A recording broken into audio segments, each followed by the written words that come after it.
Hello my dear friends and scholars, welcome back to all of you once again to your own channel Anand law academy. Friends, आप सबको पता है कि UP APO का exam 2022 में 21 अगस्त को होना है, जिसमें एक पेपर है इंडियन पिनल कोड। जी हाँ, आईपीसी का एक पेपर आता है जिसमें डायरेक्ट सेक्शन बेस्ड क्वेश्चन भी बनते हैं। तो ऐसे कुछ सेक्शन हैं आपके आईपीसी में जो इम्पॉर्टेंट डायरेक्ट सेक्शन वाइज जिससे क्वेश्चन बन सकते हैं या बनते रहे हैं, ये उन सेक्शंस के बारे में ये वीडियो है। तो आइए इस प्रकार के 3 वीडियोस हम शूट करेंगे जिसमें आपको डायरेक्ट सेक्शन बेस वाले क्वेश्चन आप गड़बड़ ना करें। कुछ नहीं तो 80% क्वेश्चन ऐसे बनते हैं हर एक सब्जेक्ट से, चाहे वो आपका इंडियन एविडेंस एक्ट हो, चाहे वो सीआरपीसी हो, चाहे आपका पुलिस एक्ट हो, चाहे आईपीसी हो। इसमें अगर किसी से 35 क्वेश्चन आ रहे हैं तो उससे 80 से 70% क्वेश्चन ऐसे आएंगे कि जो आपके डायरेक्ट सेक्शन बेस्ड हैं। ये वीडियो उन चीज़ों को कवर कर रहा है। तो विदाउट एनी फर्दर डिले आइए शुरू करते हैं। पार्ट नंबर 1 है ये इस वीडियो का। इसमें जो पहली स्लाइड आपके सामने है, important section for the UP APO exam, section number 1 ये ज़रूर पढ़िएगा। Extension and the title of the act बताता है। Section number 2 punishment of the offences committed within the India. Section number 4 extension, जिसे आप extra territorial section of the IPC के नाम से जानते हैं। और section 5 certain laws not to be affected by this act. तो सेक्शन 1, 2, 4, 5 ये महा most important. Next is section 19, जज किस में डिफाइन किया गया है ना, ये इंटरप्रिटेशन या डेफिनेशन क्लॉज वाले चैप्टर में है। सेक्शन 20 कोर्ट ऑफ जस्टिस किसे आप समझते हैं, मूवेबल प्रॉपर्टी, थेफ्ट वगैरह में ज़रूरत पड़ती है। Wrongful gain and wrongful law section 23 ये भी आप कीजिएगा। सुबह शाम इनको पता है आपको क्या करना है, ज़्यादा कुछ नहीं करना है। सुबह शाम सिर्फ इनके सामने अगरबत्ती जलाइएगा। डायरेक्ट सेक्शन बेस्ड क्वेश्चन, मेरी बात तो बिल्कुल मानिएगा नहीं। एग्जामिनेशन हॉल में जब आएगा ना तब सोचेंगे कि काश सर ने कहा था हम पढ़ लेते, काम हो जाता। बहरहाल नेक्स्ट हम बात करते हैं सेक्शन नंबर 24 डिसऑनेस्टली, 25 दोनों साथ साथ, डिसऑनेस्टली एंड फ्रॉडेंटली, 28 काउंटरफीडिंग, 29 डॉक्यूमेंट। अब 29 पढ़ा क्योंकि डॉक्यूमेंट आ रहा है तो उसी के साथ में इलेक्ट्रॉनिक रिकॉर्ड 29 ए कर लेंगे। 30 में आपका वैल्यूएबल सिक्योरिटी आ जाता है। 32 में words referring to an acts include illegal omissions. तो अगर आपसे पूछता है इलीगल ओमिशंस या ऐसे वर्ड्स का रेफरेंस किस सेक्शन में है तो सेक्शन 2 में है। और एक्ट और ओमिशन कहाँ डिफाइन है, 33 में डिफाइन है। नेक्स्ट स्लाइड में आप देख सकते हैं सेक्शन 34 इंपॉर्टेंट है, कॉमन इंटेंशन। भाई आपको मैंने जब पढ़ाया है तो कई बार पढ़ाया होगा कि ये सेक्शन 34, 149 डिफ्रेंसिएशन आता है, कॉमन इंटेंशन, सिमिलर इंटेंशन, इन सारी चीज़ों को पढ़ाया है। कॉमन ऑब्जेक्ट है ना, बरिंद्र कुमार घोष, इन सब के पोस्ट मास्टर केस, ये सब कुछ पढ़ाया है आपको। ऐसा कुछ नहीं है जो आपको ना पढ़ाया गया हो आईपीसी के दौरान। डिफ्रेंसिएशन भी, अभी तो मर्डर वगैरह की चीज़ें आएंगी जिसमें भी आपको डिफ्रेंसिएशन बताया। तो इस प्रकार से इन चीज़ों को याद रखिएगा। नेक्स्ट हम लोग देखते हैं क्या है भाई यहाँ पे। सेक्शन 39 वॉलेंटियरली, सेक्शन 40 ऑफेंस, आपसे ये भी पूछता है कि ऑफेंस कहाँ पे डिफाइन है। ये बात ध्यान रखिएगा कि आपका ऑफेंस कहाँ पे है, सेक्शन 40 में। अगर मैं आपसे पूछूं सीआरपीसी में ऑफेंस कहाँ डिफाइन है, दोनों पढ़ाते टाइम बताया हूँ तो इसको ध्यान रखिएगा, ठीक है, ये बात ज़रूर देखिएगा। Next one is section 41 special laws. हाँ, स्पेशल लॉ में मैंने आपको ये भी बताया होगा कि अगर स्पेशल लॉ और जनरल लॉ कभी आपस में इनका डिस्प्यूट होता है या प्रिवेल करने की बात आती है तो कौन प्रिवेल करता है और क्यों प्रिवेल करता है, both the things have to be clear in your mind. तो सेक्शन 41 बात करता है स्पेशल लॉ के। सेक्शन 43 इलीगल और लीगली बाउंड टू डू जो एक्ट्स हैं उनके बारे में। Section 44 injury, section 45 life, section 46 death. इनका स्क्रीनशॉट आप ऐसे ही ले लीजिएगा। 46 डेथ डायरेक्ट पूछेगा, डेथ किस सेक्शन में है, 44, 45, 46 नन ऑफ द अबव। आपको क्या टिक मारना है, 46, ठीक है। इस तरीके से ये आप ध्यान रखिएगा। नेक्स्ट इंपॉर्टेंट स्लाइड की तरफ हम बढ़ते हैं। तो दो सेक्शन इंपॉर्टेंट है, section 52 and section 52A, harbour and good faith. अब एक सवाल मैंने जब आपको पढ़ाया होगा कि क्या हार्बर की डेफिनेशन के तहत वाइफ जो कि अपने हस्बैंड को घर में अलाउ कर रही है वो समझी जाएगी, क्यों नहीं समझी जाएगी, और समझी जाएगी तो क्यों समझी जाएगी, नहीं समझी जाएगी तो क्यों नहीं समझी जाएगी। बात क्लियर है कि नहीं क्लियर है तो आप ऊपर दिए गए नंबर पे कांटेक्ट करके हमारे केस जो कि आपको इस टाइम फ्री 499 में मिल रहा है, इसको आप इनरोल कर सकते हैं। इसमें रिकॉर्डेड क्लास आप 10 दिन में चाहो 10 दिन में ख़त्म कर सकते हो, 2 दिन में चाहो 2 दिन में ख़त्म कर सकते हो।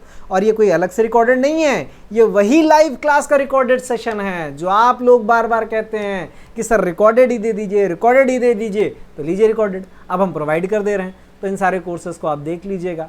खैर, नेक्स्ट स्लाइड की तरफ हम बढ़ते हैं तो आप देखेंगे कि स्लाइड नंबर 6 में आपको सामने लिखा गया है सेक्शन 53 पनिशमेंट्स के बारे में बताएगा। Commutation of the death sentence, कौन डेथ सेंटेंस के पनिश को कम्यूट करता है, कैसे कम्यूट होता है, कितना कम्यूट होता है, ये लाइफ इम्प्रिजमेंट को हम क्या समझते हैं, कैसे समझते हैं, ये सब कुछ आपको बताया है।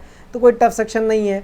तो commutation of the death sentence कौन कर सकता है भाई, ये जवाब दीजिए कमेंट बॉक्स में। Sentence for imprisonment for non payment of fine, अगर आप फाइन नहीं देते हैं तब भी आपको एक क्या होगी, जेल हो सकती है, इम्प्रिजमेंट हो सकता है। ये बात कहाँ लिखी गई, कोई अपने आप से मैं नहीं कह रहा हूँ, सेक्शन 64 में लिखी गई है। 65 क्या लिखती है, limit to imprisonment for non payment of non payment of fine. अब ऐसा तो है नहीं किसी ने फाइन पेमेंट नहीं किया, आपने क्या किया, जिंदगी भर के लिए उसके जेल में डाल दिया, ऐसा कोई प्रोविजन आप नहीं कर सकते हैं। तो ये जो लिमिटेशन, ये बात किस में है, 65 में मिलेगी। Next one is 66 imprisonment for non payment of fine. ऊपर अगर इम्प्रिजमेंट और फाइन दोनों चीज़ें दी गई थी और जो अभी पढ़ रहे हैं 66 वाले में, इसमें केवल आपके ऊपर फाइन इम्पोज किया गया, तब आप नहीं दे रहे हो, तब आपका कितना इम्प्रिजमेंट होगा ये बात बताएगा।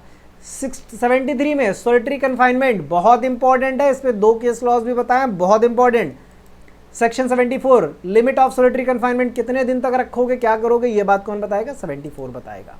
ठीक है, तो ये दोनों से इंपॉर्टेंट सेक्शंस हैं, महामोस्ट मार लीजिएगा। अब बात करते हैं भाई साहब एक महत्वपूर्ण सेशंस की, जिन्हें आप जर्नल डिफेंस के नाम से जानते हैं। 76 से लेकर के 106 तक ये चैप्टर चलता है। इसमें जो पहला आपके सामने सेक्शन है वो that is a mistake of fact, believing himself bound by the law. 76 मतलब मिस्टेक ऑफ फैक्ट से। 77 एक्ट ऑफ द जज, ऐसा है जब जज आपको फांसी की सजा दे रहा है, he is also going to commit a homicide, culpable homicide, but he is not going to be punished. तो ये जो प्रिविलेज है आईपीसी में, ये जज को कहाँ मिला हुआ है, 77 में। और आप जज के दिशा निर्देशों के अनुसार किसी को पकड़ रहे हैं या जल्लाद किसी को लटका रहा है तो उसको सजा तो नहीं होने वाली है।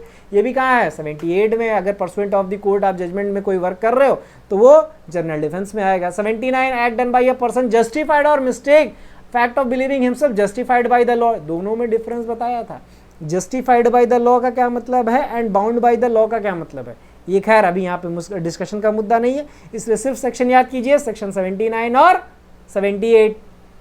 अब बात करते हैं कुछ सेक्शंस की, जैसे कि एक्सीडेंट।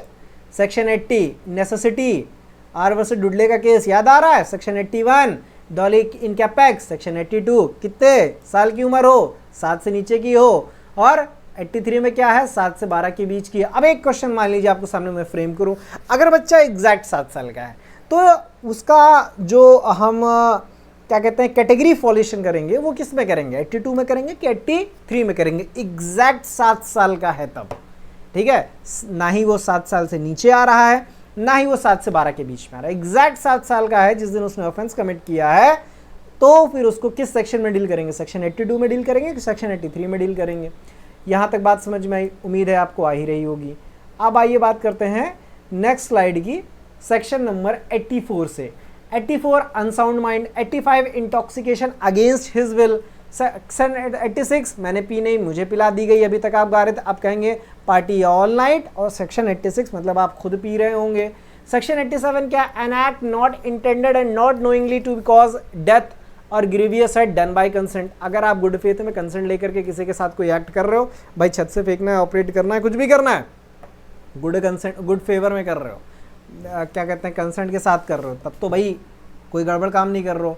सेक्शन 93 में क्या है, अगर ऊपर वो बताया गया काम विदाउट कंसेंट कर रहे हो, टाइम नहीं है, फेंक दिया दीवार से, आग लगी थी, इलस्ट्रेशन बता रहा हूँ, तो ये कोई ऑफेंस नहीं होगा। स्लाइटेस्ट हार्म जिसे आप कहते हैं वो किस में आता है, 95 में आता है ना। एक मैगजिम है स्लाइटेस्ट हार्म से रिलेटेड, पता हो तो ज़रूर बताइएगा।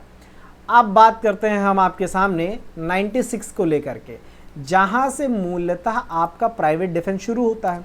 और मैंने आपको कई बार बताया जो आपका प्राइवेट डिफेंस है, it is available against your body as well as against the property. तो यही चीज़ आपको डिफ्रेंशिएट रखनी है कि क्या है 96 things done in private defence, क्या क्या चीज़ें आ सकती हैं, और प्राइवेट डिफेंस का एक्सटेंशन बॉडी और प्रॉपर्टी दोनों पर है। ये कौन सा सेक्शन बताता है? 97। इसको दिमाग में बैठा लीजिए कि बॉडी और प्रॉपर्टी दोनों के अगेंस्ट है। अब क्या पब्लिक प्रॉपर्टी के प्रति है या सिर्फ प्राइवेट प्रॉपर्टी की तरफ है, या फिर अपनी ही प्रॉपर्टी या पड़ोसी की भी प्रॉपर्टी?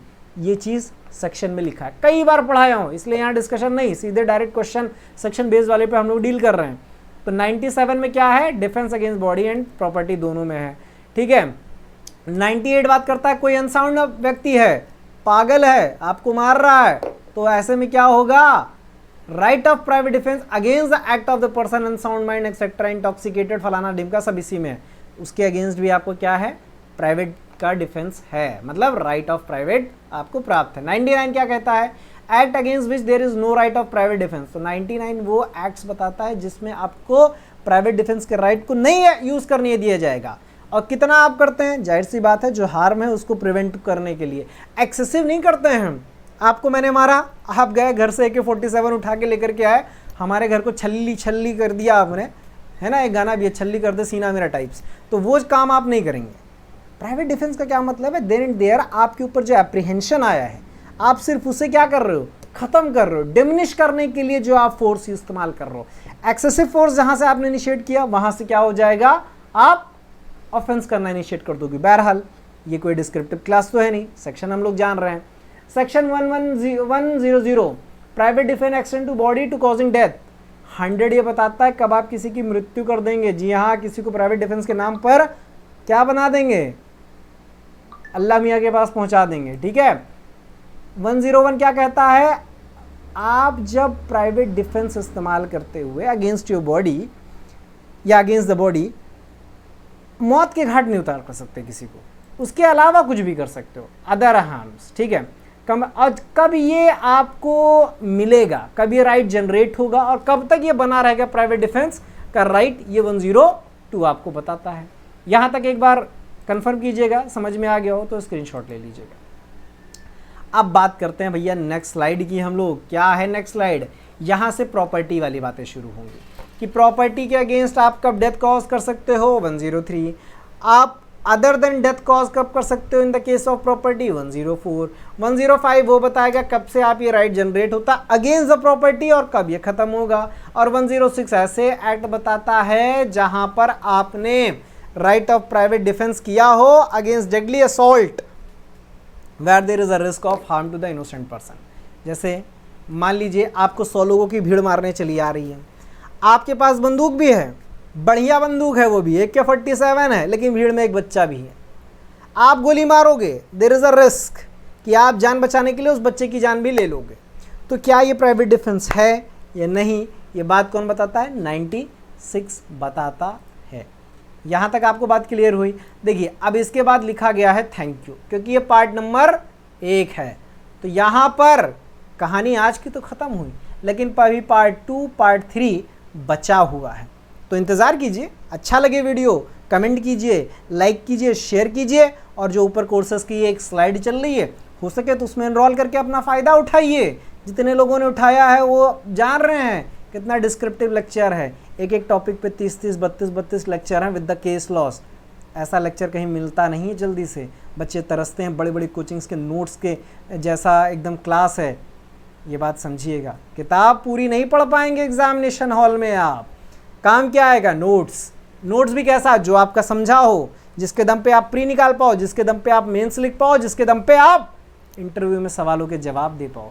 तो बाबूजी इतना मान लीजिए, बिना पढ़े तो कल्याण है नहीं, शॉर्टकट है नहीं, भूल जाओ शॉर्टकट का रास्ता।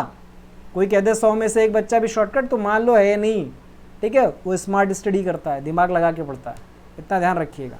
चलिए यहाँ तक वीडियो को रखते हैं, तब तक के लिए थैंक यू और जय हिंद जय भारत।